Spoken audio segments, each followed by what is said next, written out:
Hello friends, চলে এসেছি আমি আজকে একটা নতুন ভিডিও নিয়ে। তবে চলুন, রুবি ওড়িশা ব্লগ লাইফে আপনাদের আমি স্বাগত করতেছি। যেমন কি দেখছেন, আজকে আমি মাছটাকে আগে ভালো করে ধুয়ে নিলাম। একটা একটা করে মাছগুলো ধুয়ে তুলে রেখে দিলাম।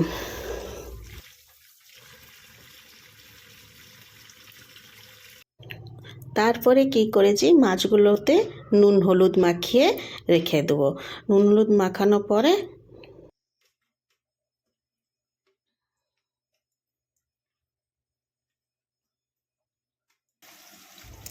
তারপরে কড়াইতে আমি সর্ষের তেল দিয়ে দিলাম। সর্ষের তেল দিয়ে মাছগুলো একটা একটা করে দিয়ে ভেজে দিলাম। মাছগুলো যখন ভালো করে ভাজা হয়ে যাবে, তারপরে আমি আরেকটা জায়গাতে তুলে নেব।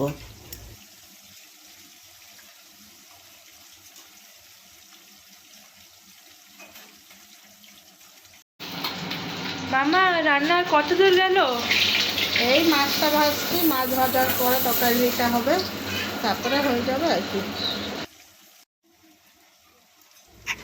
তারপরে ওই তেলে আলু আমি কেটে রেখেছিলাম, সেগুলো দিয়ে দিলাম।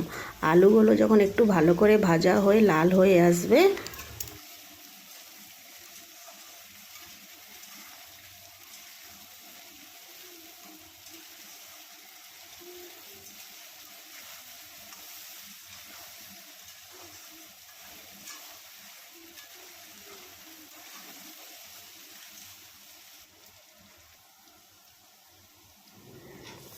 তারপরে আমি ওতে মশলা বেটে রেখেছিলাম, সেগুলো দিয়ে দিলাম। আমি মশলাতে একটু পেঁয়াজ, একটু আদা আর কাঁচা লঙ্কা, জিরের গুঁড়ো, লঙ্কার গুঁড়ো আর শুকনো লঙ্কা গুঁড়ো আর ধনিয়া গুঁড়ো একটু একটু সব দিয়ে একসঙ্গেই আমি বেটে রেখে দিয়েছিলাম। তারপরে ওগুলো মশলাগুলো কড়াইতে দিয়ে মশলাগুলো যখন ভালো করে কষিয়ে নিলাম, তেল একটু বেরিয়ে এসেছে মশলাতে দেখুন। তারপরে ওকে ভালো করে আর একটু 5-10 মিনিট ভালো করে নাড়াচাড়া করে নেব। করে নেওয়ার পরে এরপরে আমি ওতে একটু জল দিয়ে দেবো।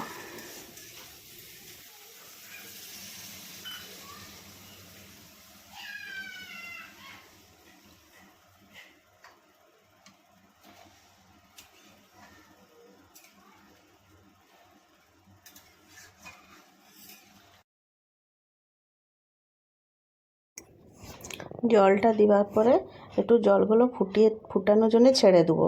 যখন ফুটে যাবে, তারপরে ওতে আমি মাছগুলো যে ভেজে রেখেছিলাম সেগুলোও সব দিয়ে দেবো। আমি অল্প মাছ করেছি আর কিছু মাছ রেখে দিয়েছি, রাত্রিরে আবার মাছের তরকারি করবো, তাই জন্য অল্প মাছ করেছি। এবার দেখুন, মাছটা আমার ভালো করে আর কিছু সময় আমি আবার ঢাকনা দিয়ে ছেড়ে দেবো।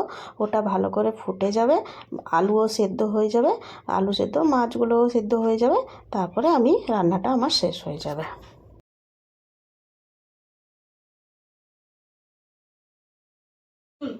শুন শুন শুন, তো বলছি না নোংরা হাত দিতে নেই, বলেছি তো অনেক দাম সালো। ব্রাউন কালার কি? তুই কি কালার সব? Red colour, yellow colour, pink colour, এবার ব্রাউন কালার দরকার। গামছাগুলো মুখ পোছা হয় না? তো ওখানে কি হচ্ছে?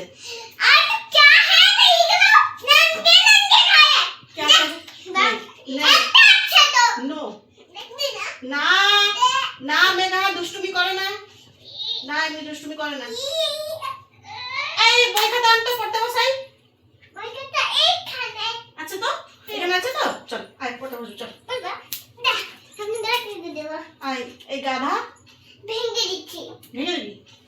লাঠিটা আনবো?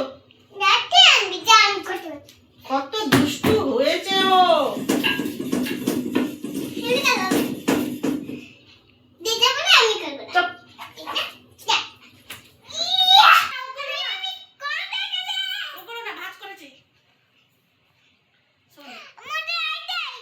आइडिया आया उसको।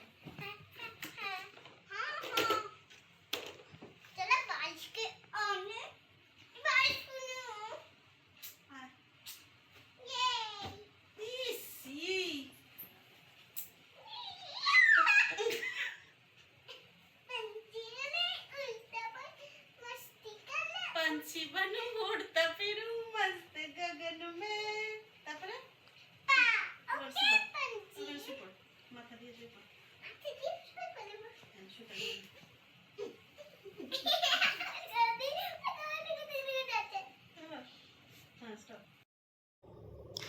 এদিকে আমার রান্নাটাও আজকে শেষ হয়ে গেছে।